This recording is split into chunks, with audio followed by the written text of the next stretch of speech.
Minha querida, prepara um café bem quente para aquecer neste inverno, que vou te contar uma história de partir o coração.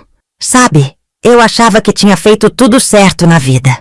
Criei meu filho sozinha, me matando de trabalhar, deixando de viver para dar tudo do bom e do melhor para ele. E quando digo tudo, é tudo mesmo. Nem roupa nova eu comprava, só para ele poder andar arrumado. Nunca fiz uma viagem, nunca tive um luxo, mas bastou eu ficar velha para ele jogar tudo isso no lixo.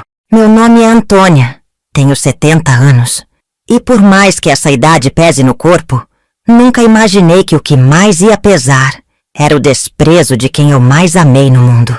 Depois que meu marido morreu, fiquei morando com Rodrigo, meu único filho. Ele sempre morou comigo. Primeiro porque era pequeno, depois porque não tinha condição de pagar aluguel.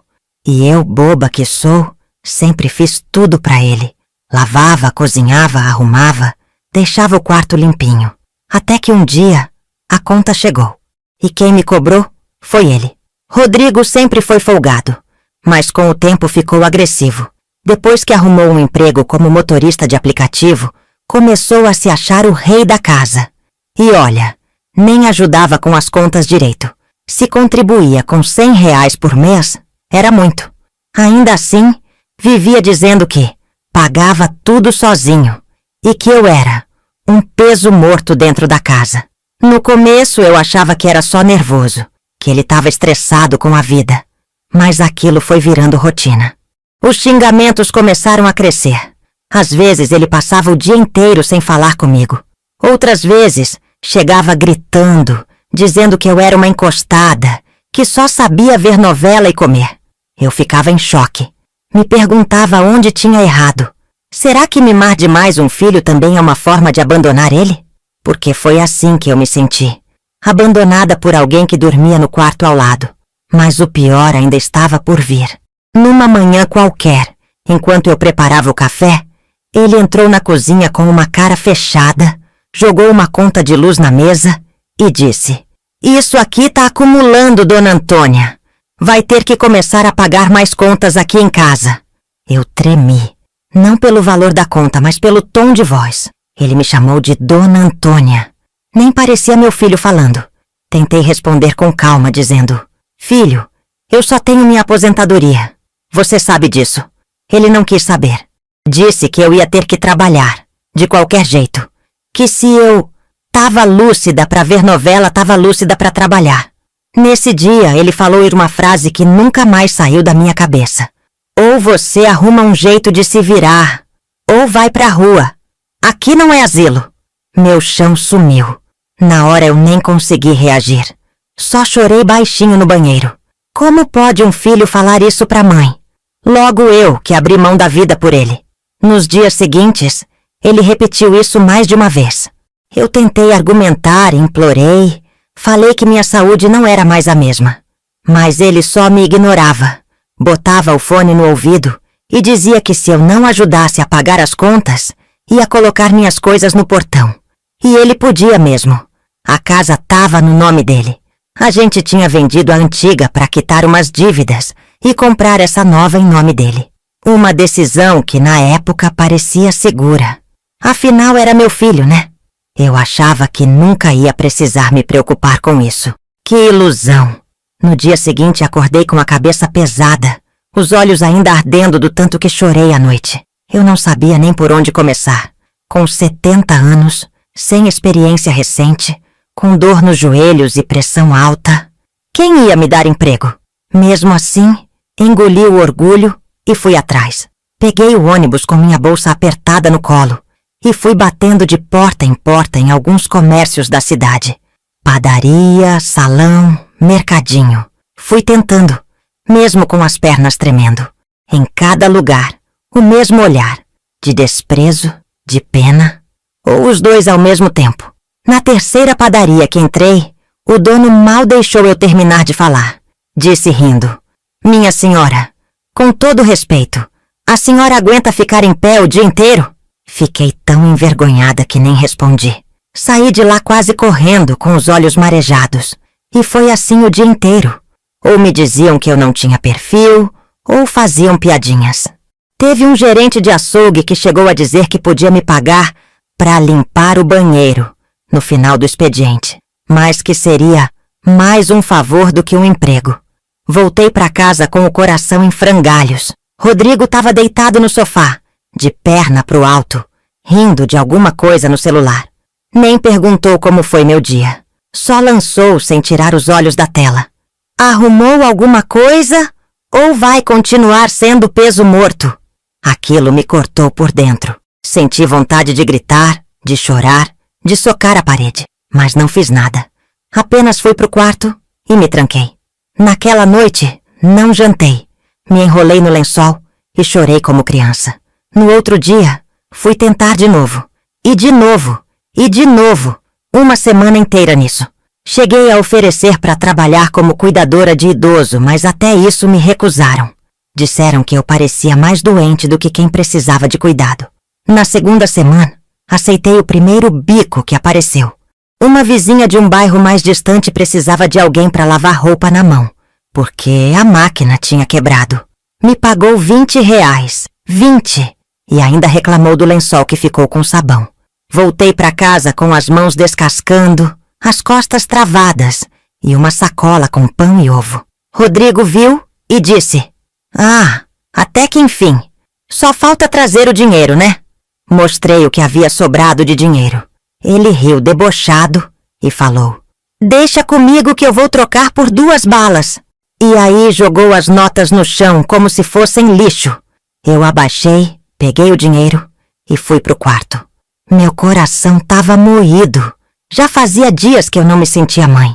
Me sentia um estorvo, um incômodo, uma hóspede indesejada dentro da casa do próprio filho. Aos poucos, ele começou a deixar de falar comigo de vez. Só falava para cobrar.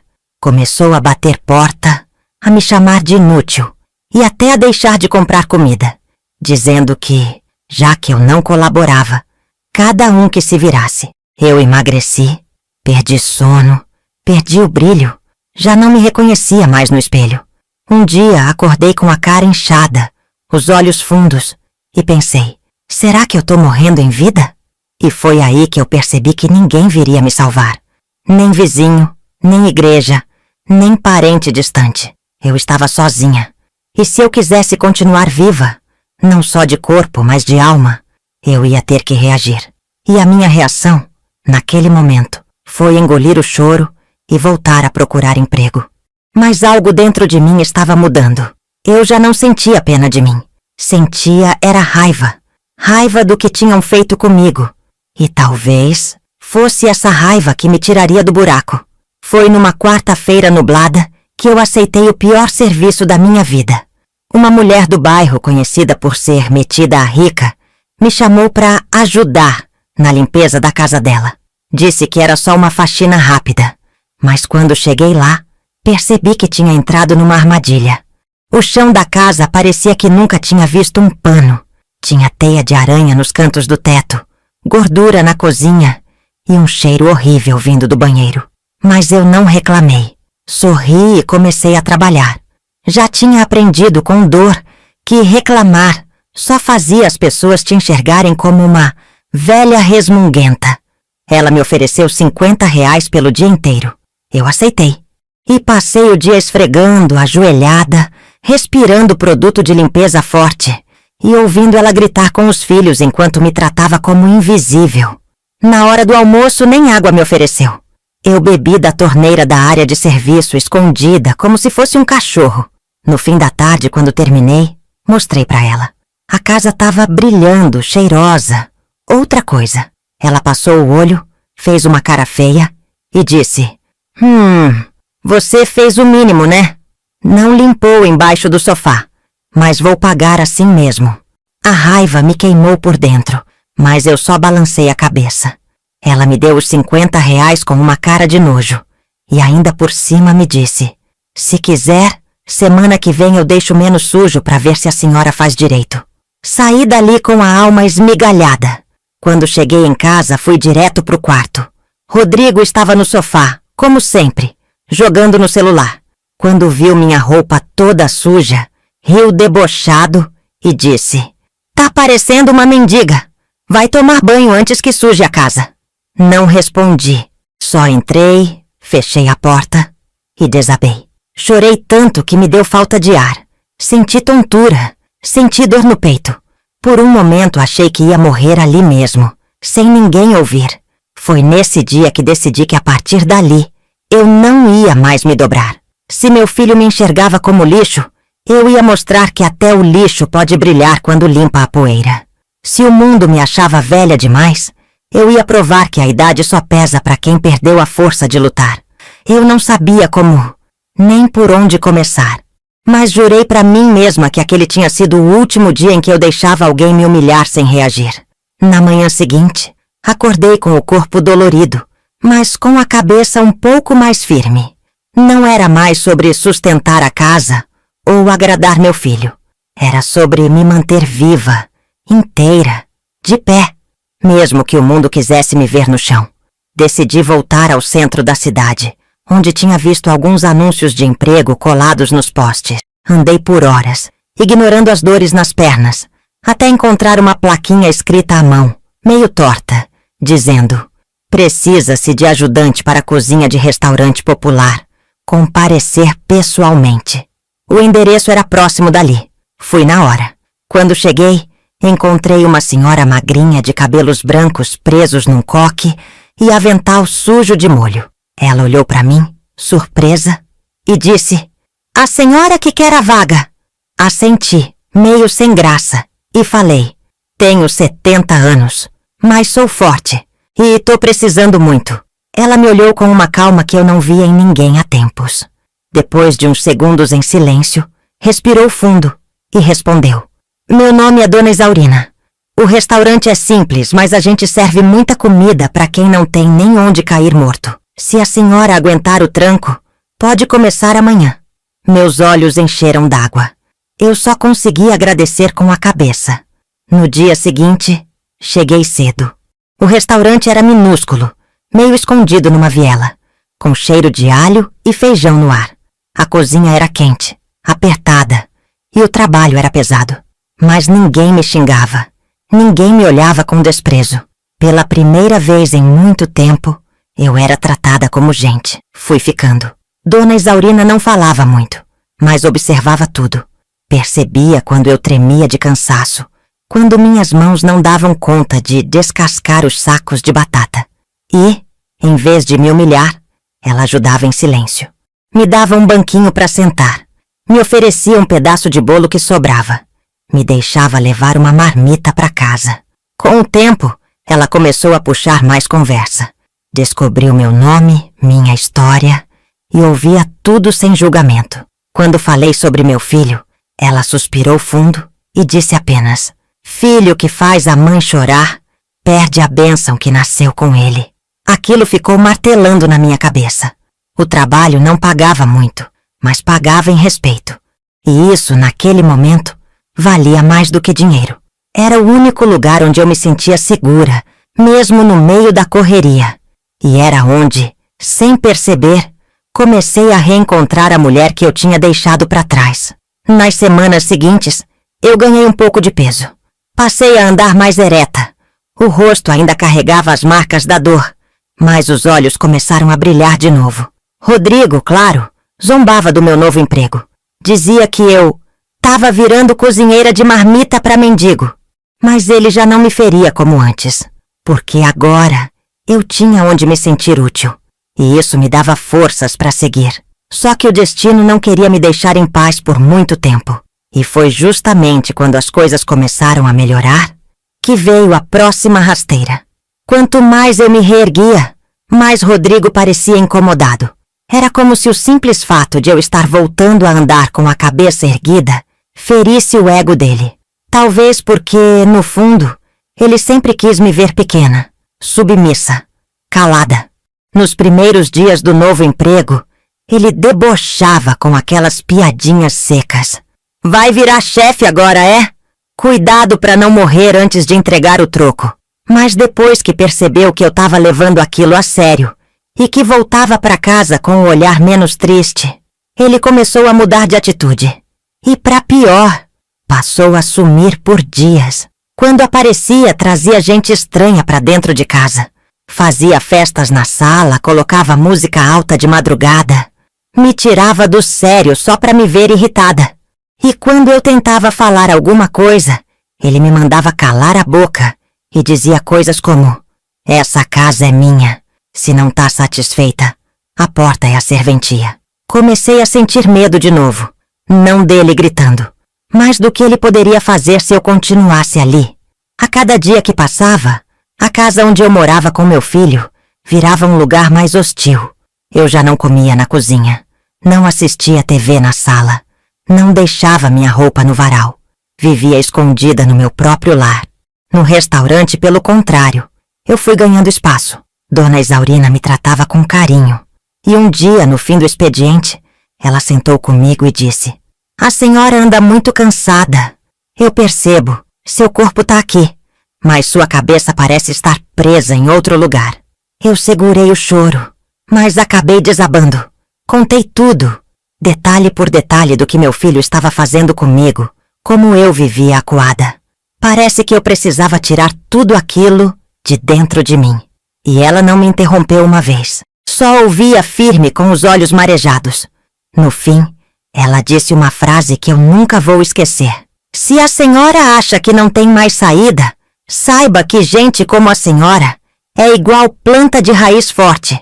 Podem até pisar, mas se tiver um pouquinho de terra, volta a crescer. Naquele dia, ela me deu um pacote com arroz, feijão e um pedaço de torta.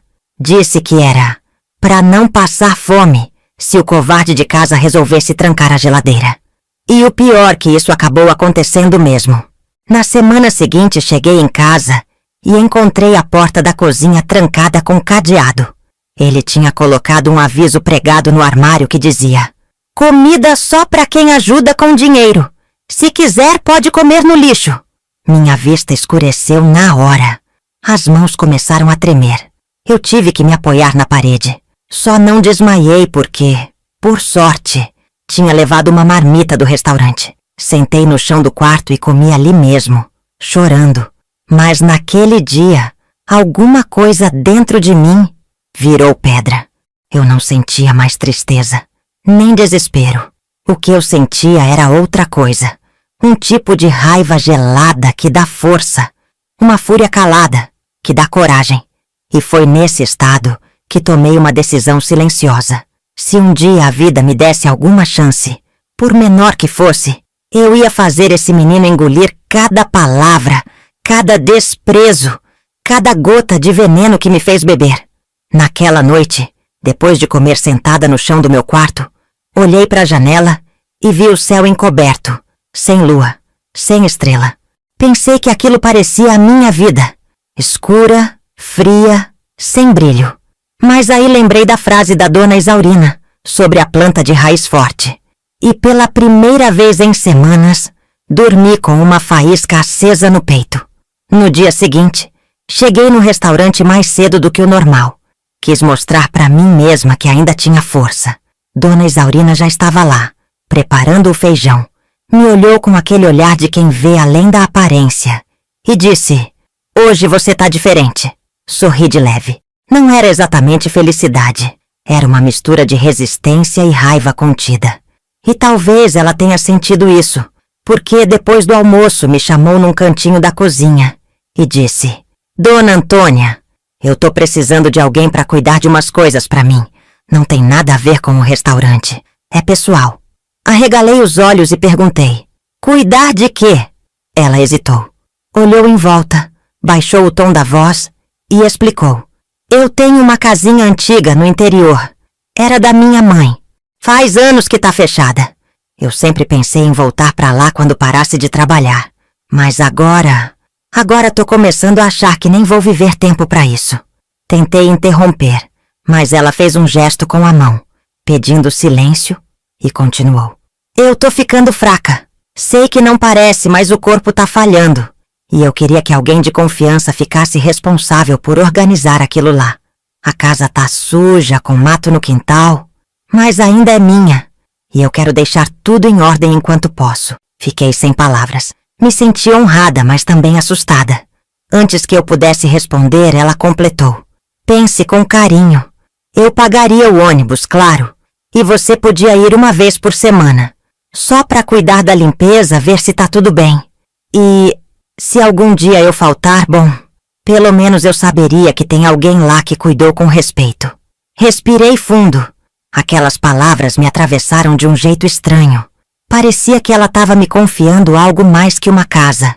Era como se estivesse me entregando um pedaço da própria história.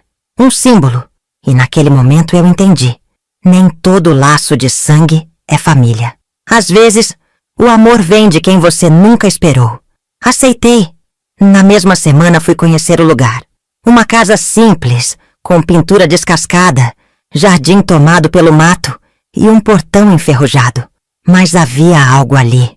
Algo de paz, de memória, de dignidade. Passei o dia todo limpando, organizando o básico. E quando voltei para o restaurante, Dona Isaurina sorriu como uma mãe que vê a filha voltando da escola. Me deu um abraço demorado e disse: "Obrigada por cuidar do que um dia foi minha vida." Aquelas palavras ecoaram em mim por dias. Enquanto isso, Rodrigo seguia no caminho oposto, cada vez mais frio, mais debochado. Começou a jogar minhas roupas para fora do armário, dizendo que ia reformar o quarto e que eu ia dormir no sofá até arrumar outro canto. Eu não chorei, eu não implorei, porque pela primeira vez em muito tempo, eu tinha outro canto, e ele ainda não sabia disso. Nos finais de semana comecei a ir para aquela casa do interior com mais frequência. Era longe, cansativo, e o ônibus balançava tanto que eu chegava com a coluna moída. Mas bastava pisar naquele chão de terra batida e abrir a porta da frente, que o silêncio me abraçava de um jeito que nem consigo explicar. A casinha era simples, mas viva, com cada canto carregado de história. Tinha fotos antigas na parede, uma máquina de costura no canto da sala e um cheiro de madeira úmida misturado com flor do campo. Eu passava o dia varrendo, lavando cortina, organizando armário, como se aquilo me lavasse por dentro também. Teve um domingo em que sentei na varanda com um cafezinho passado na hora e chorei. Mas foi um choro diferente. Não era de dor, era de alívio, de reencontro. Aquele lugar sem que eu soubesse estava me devolvendo a mim mesma. Dona Isaurina me perguntava sobre a casa sempre que podia. Às vezes só para saber se as janelas ainda abriam, se os passarinhos ainda vinham. Outras vezes me contava causos antigos da infância dela ali. Ela começou a me tratar como alguém da família. Me chamava de minha Antônia e dizia que era bom demais ter para quem confiar o que sobrou da vida. Enquanto isso, Rodrigo só piorava. Passou a sair e voltar bêbado. Um dia chegou quebrando coisas pela casa, chutando porta, xingando. Gritou que eu estava gastando dinheiro escondido, que estava fazendo hora extra, nas costas dele. Quis saber para onde eu ia todo fim de semana. Inventou que eu tinha arranjado um velho doente para sugar dinheiro. A violência verbal virou rotina. E a física chegou perto, muito perto. Numa noite chuvosa, ele tentou me empurrar para fora de casa. Disse que eu estava o atrapalhando, que ele precisava do meu quarto para montar uma oficina de moto e que eu podia dormir na varanda. Eu olhei para ele com um tipo de desprezo que nunca tinha sentido e respondi sem tremer: "Se for para dormir na chuva, prefiro dormir onde me respeitam." No dia seguinte, arrumei minhas poucas roupas numa mala de rodinha. Peguei minha Bíblia, meus documentos e fui embora. Liguei para Dona Isaurina e contei tudo. Ela, sem pensar duas vezes, me chamou para ir para a casa dela. E eu fui. Quando cheguei lá, ela me recebeu com um olhar acolhedor, que me confortou a alma. Fiquei lá por 2 dias. Dormi no sofá mesmo. E foi nessa estadia que aconteceu o impensável. Ela me chamou no fim da tarde, sentou na minha frente com uma caixinha de madeira nas mãos e disse: "Antônia, eu não tenho mais muito tempo. Tô fazendo exames e sei que meu corpo tá se despedindo devagar. Mas antes de partir, eu queria garantir uma coisa: que você não precise mais abaixar a cabeça para ninguém." Abri a boca para responder, Mas ela continuou. Aquela casa que você cuida com tanto amor vai ser sua. Eu já acertei os papéis. Quando eu partir, o nome que vai estar lá será o seu. É o meu jeito de te agradecer por me dar paz nos meus últimos dias. Eu congelei. O mundo parou. Mas, por quê? Perguntei. Eu não sou nada sua. Ela sorriu com doçura e disse: Você é o que minha família nunca foi. Você me ouviu, me cuidou, me respeitou e foi a única pessoa que enxergou valor onde todo mundo só via fim. Eu chorei. Ela também. E naquele momento, pela primeira vez desde que Rodrigo começou a me destruir por dentro, eu senti que a vida ainda podia ser justa. Que a dignidade pode voltar, mesmo depois de tanta dor. Os dias que vieram depois daquele anúncio foram doces e amargos ao mesmo tempo. Eu seguia cuidando da casa do interior com ainda mais carinho. Passei a plantar umas coisinhas no quintal, pintei o portão com tinta que ganhei de um vizinho e coloquei flores na janela da frente. Era como se eu estivesse preparando um lar, sem saber se realmente teria coragem de chamá-lo de meu. Enquanto isso, Dona Isaurina ia definhando. O corpo ficou fraco, as mãos tremiam, a respiração ficou curta. Mas o olhar seguia firme. Era como se a alma dela soubesse que estava deixando algo importante em boas mãos. Num sábado à tarde, ela me ligou para eu ir até a casa dela. Quando cheguei, ela me chamou com voz baixinha. Estava deitada no quarto com a luz apagada e a janela entreaberta. Eu sentei ao lado dela e segurei sua mão fina, fria. Ela virou o rosto, me olhou com ternura e dizei: Não deixa ninguém arrancar de você o que eu deixei com tanto amor. Essa casa não é só uma casa. É um recomeço. É tua chance de existir de novo, sem medo, sem humilhação. Tentei falar, mas minha voz não saiu. Ela apenas sorriu, apertou minha mão com dificuldade e fechou os olhos. Foi a última vez que falou comigo. Na semana seguinte, ela partiu, quietinha, sem dor, como quem apenas foi descansar de uma vida inteira de lutas. O enterro foi simples. Pouca gente compareceu. Alguns vizinhos, 2 funcionários do restaurante, uma sobrinha distante que só apareceu para confirmar que não tinha nada para ela no testamento. E de fato não tinha. O cartório me ligou 2 dias depois. Tudo já estava registrado. A casinha do interior agora era oficialmente minha. Dona Isaurina tinha deixado até um bilhete escrito à mão, que dizia: Pra Antônia, que me ensinou que até o fim pode ter recomeço. Cuide desse lugar como cuidou de mim. Chorei por horas. Fiquei sabendo ainda que ela havia deixado uma quantia em dinheiro de umas economias que tinha acumulado em vida. Não era um valor astronômico, mas era o suficiente para eu recomeçar com dignidade. Mas nem deu tempo de viver esse luto em paz. Dias depois da confirmação da herança, enquanto eu lavava roupa no tanque da casa, escutei o som de uma moto se aproximando. Quando olhei pelo portão, quase deixei a bacia cair no chão. Era Rodrigo, sem avisar, sem bater, com cara de cínico e uma falsa expressão de preocupação. Mãe, que surpresa te encontrar aqui, ele disse. Eu fiquei muda, o coração disparado. Não fazia ideia de como ele tinha descoberto onde eu estava morando.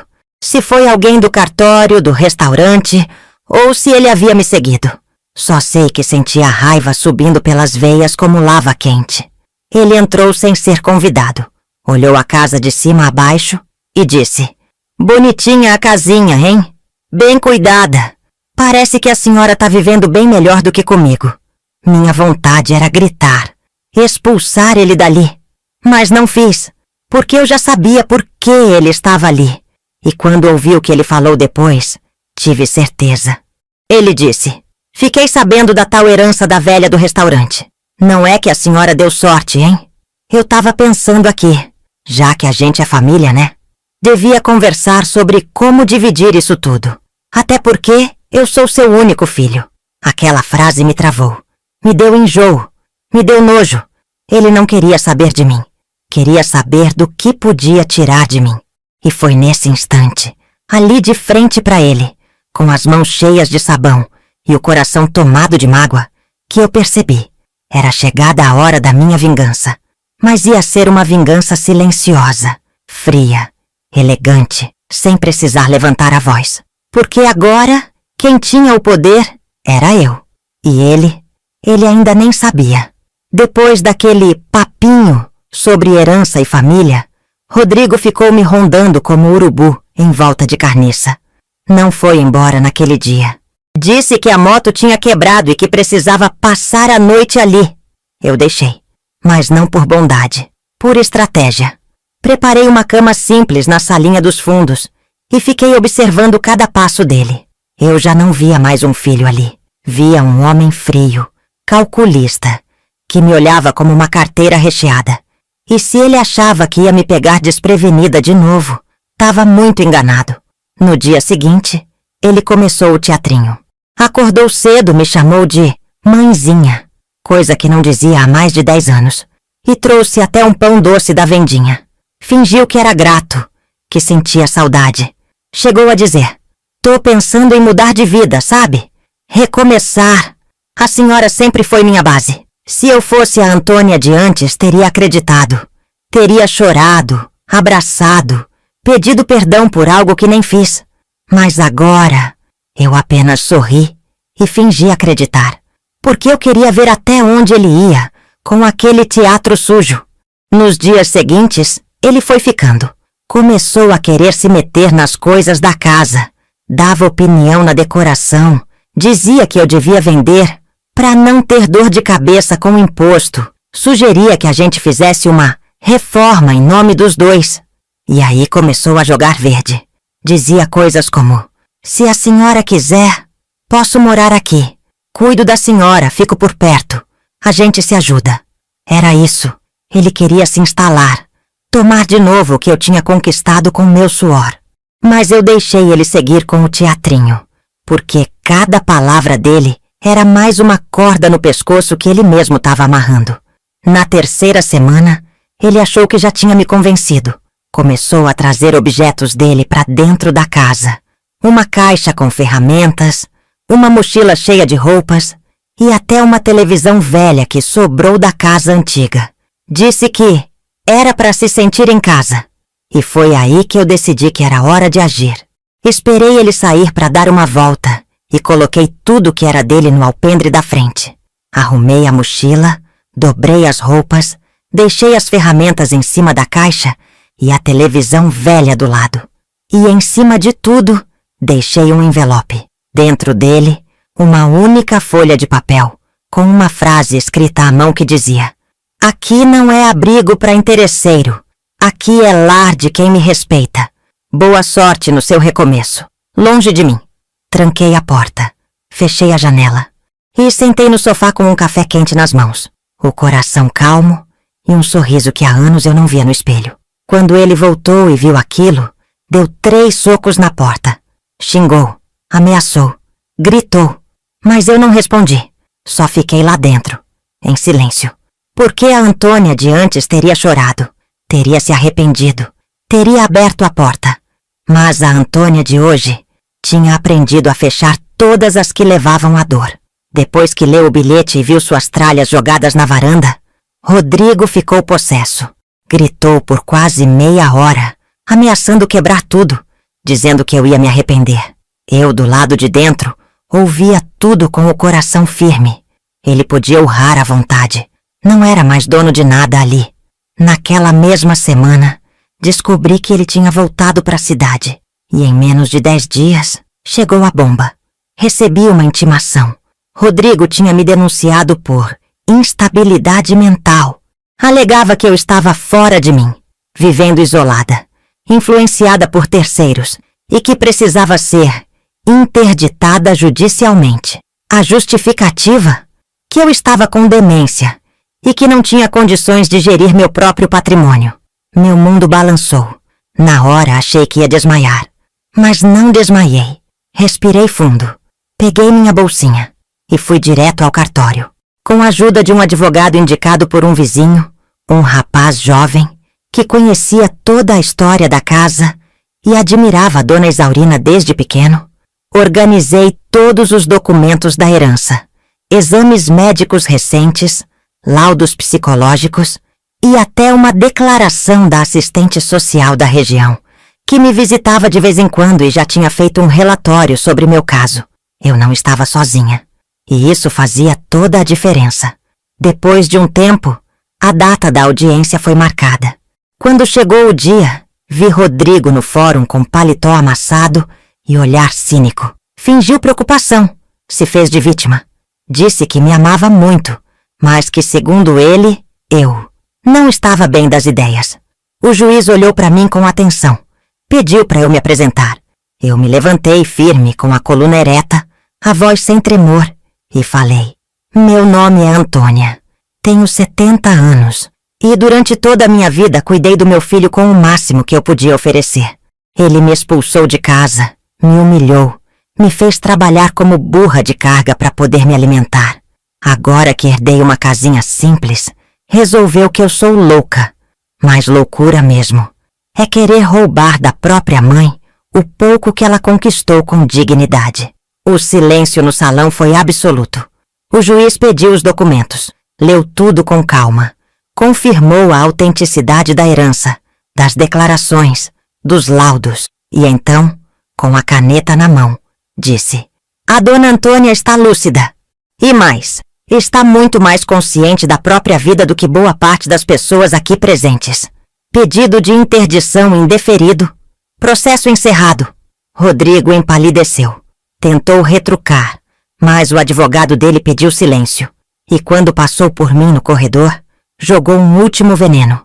Isso não vai ficar assim. Eu só sorri, porque, na verdade, já tinha ficado. E nada mais podia me tirar o que eu havia conquistado com tanto suor. Voltei para minha casa, agora minha de verdade no papel e na alma, com um alívio que não sentia há anos. Abri as janelas, deixei o vento entrar, preparei um café forte e sentei na varanda, de frente para o jardim que eu mesma tinha limpado. E ali, com os pés descalços tocando a terra, entendi uma coisa: liberdade não tem preço, mas tem valor. E quem já foi presa por amor, quando se liberta, nunca mais deixa ninguém trancar a porta por dentro. Depois da audiência, eu passei dias em silêncio. Não de tristeza, mas de digestão. Era como se meu corpo precisasse assimilar tudo o que tinha acontecido. Como se minha alma estivesse reaprendendo a ocupar espaço dentro de mim mesma. Aos poucos, fui reorganizando minha rotina. Acordava cedo, varria o quintal, plantava uns temperos, costurava pano de prato para vender no mercadinho da vila. Comecei a escrever num caderninho tudo o que eu sentia. Não eram poemas nem cartas, eram desabafos, e cada página preenchida era como uma ferida que cicatrizava. Minha casa, aquela herança da dona Isaurina, virou um abrigo de silêncio e respeito. E mesmo que o mundo lá fora ainda fosse o mesmo, eu já não era mais aquela mulher quebrada que um dia se encolheu diante de um filho ingrato. Com o tempo, algumas senhoras da redondeza começaram a me visitar. Vinham tomar café, pedir conselhos, compartilhar angústias. E, sem querer, fui virando referência por ali. A mulher que resistiu, que deu a volta por cima sem fazer escândalo, que venceu sem abaixar o nível. Uma delas, a dona Yolanda, me perguntou num desses encontros: Antônia, como é que a senhora aguenta viver sozinha? Parei por um segundo e respondi com um sorriso calmo. Depois que a gente vive cercada de desprezo, a solidão vira um presente. E era verdade. Pela primeira vez em muito tempo, eu não sentia medo ao deitar. Não sentia a pressão de ser aceita. Não precisava me esconder em silêncio dentro de um quarto, nem fingir que não doía. Ali, eu podia ser inteira, do meu jeito, no meu tempo. E foi nessa nova fase que decidi fazer algo simbólico. Peguei um banquinho, um potinho de tinta branca e escrevi no portão da frente com letras bem grandes: aqui só entra quem sabe respeitar. Não era recado para vizinho, nem para curioso. Era para mim mesma. Era um lembrete diário de que eu nunca mais aceitaria migalhas de afeto. E se alguém quisesse entrar na minha vida de novo, teria que limpar os pés antes. Rodrigo nunca mais apareceu. Fiquei sabendo por uma parente minha que ele estava cada vez pior, que teve que vender até a moto para conseguir se manter. Poderia rir disso, poderia sentir prazer, mas não senti. Senti pena. Porque gente que escolhe o ego no lugar do amor sempre acaba sozinho. Mas isso não era mais problema meu. Passaram-se algumas semanas desde que escrevi a frase no portão. A tinta branca já começava a desbotar um pouquinho com o sol forte, mas o significado dela só crescia dentro de mim. Era como se eu tivesse marcado ali a nova versão de mim mesma, forte, consciente e impossível de ser dobrada de novo. Foi numa tarde de sexta-feira, enquanto eu regava os canteiros do quintal, que o carteiro apareceu no portão. Dona Antônia? Assenti. Tem uma cartinha aqui. Ele disse. Tá sem remetente, mas é pra senhora. Agradeci e peguei o envelope. Era simples, pardo, sem nada escrito além do meu nome. Levei pra dentro, sentei à mesa e abri com cuidado. Dentro, um bilhete escrito à mão, com letra trêmula, mas familiar. Ali dizia: Mãe, talvez você nunca me perdoe, talvez nem deva. Eu só queria dizer que me arrependo. Me arrependo de tudo que falei, de tudo que deixei de ser. Me arrependo de não ter sido o filho que a senhora merecia. Se hoje eu ando perdido, é porque joguei fora a única bússola que eu tinha. Você. Eu não espero resposta.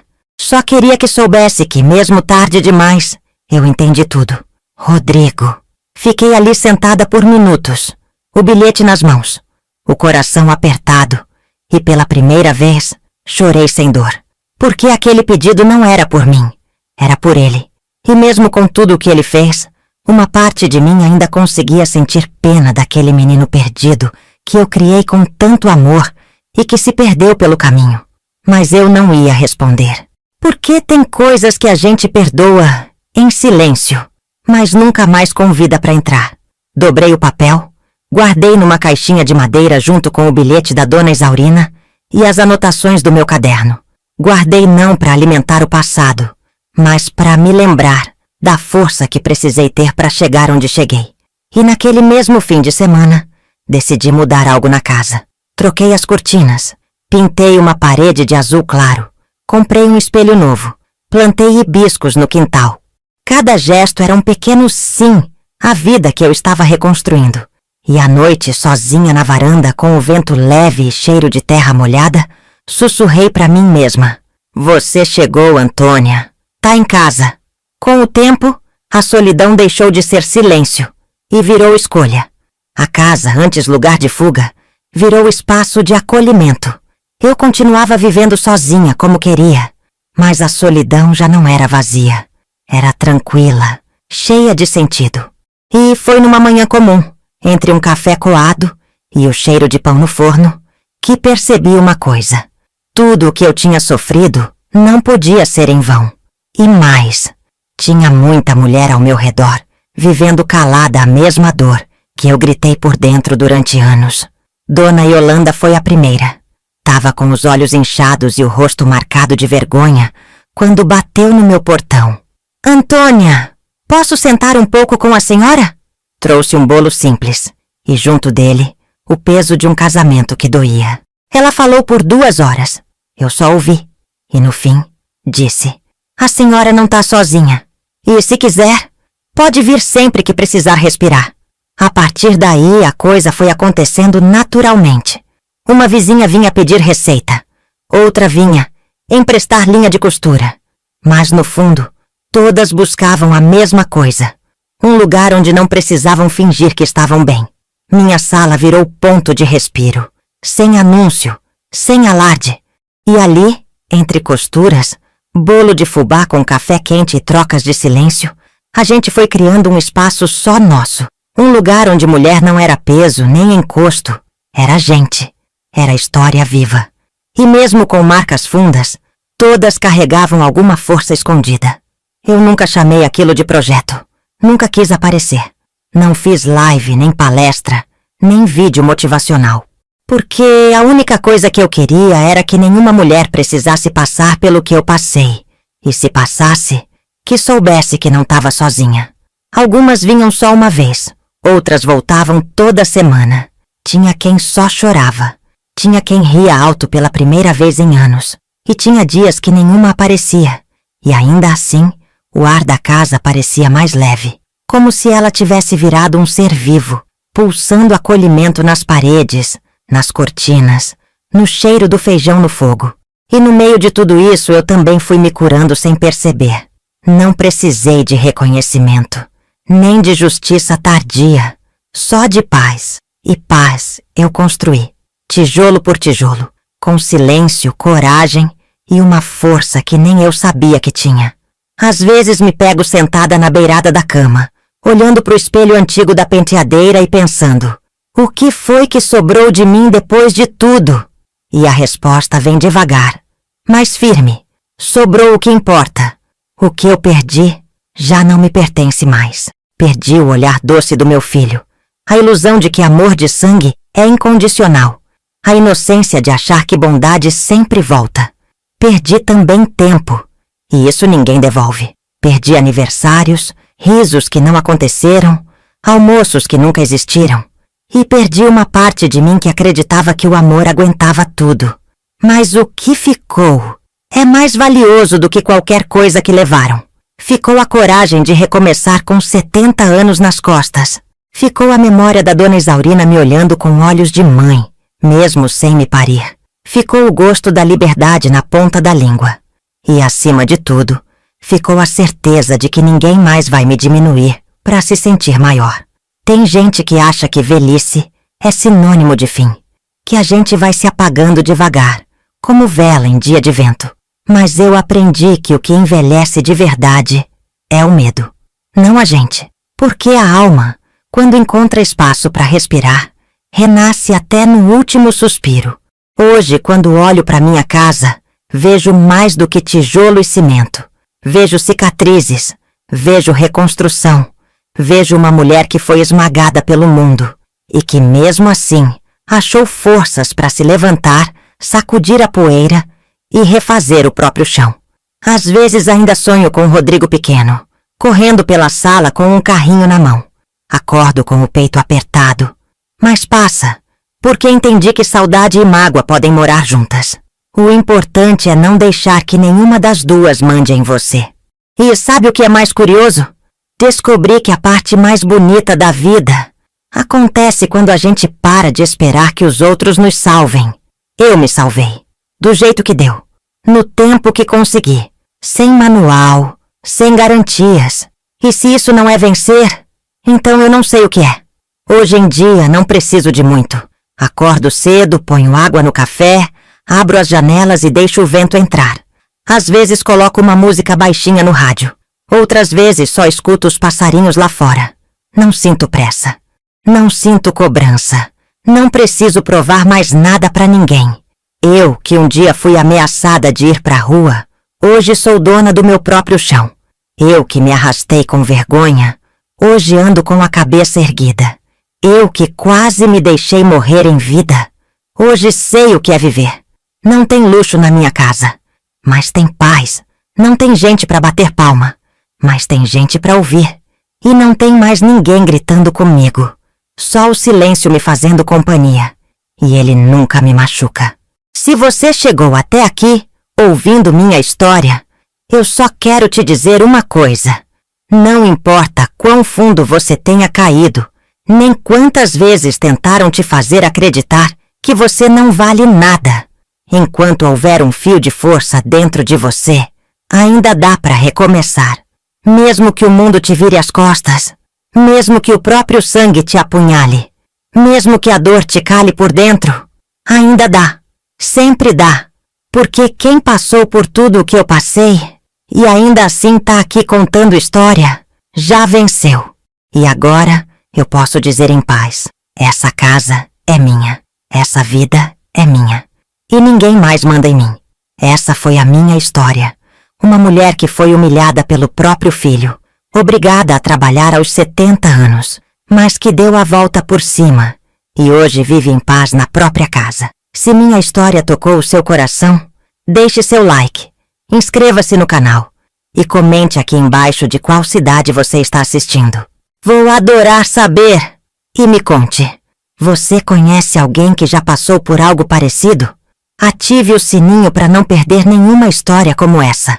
Fiquem com Deus e até mais.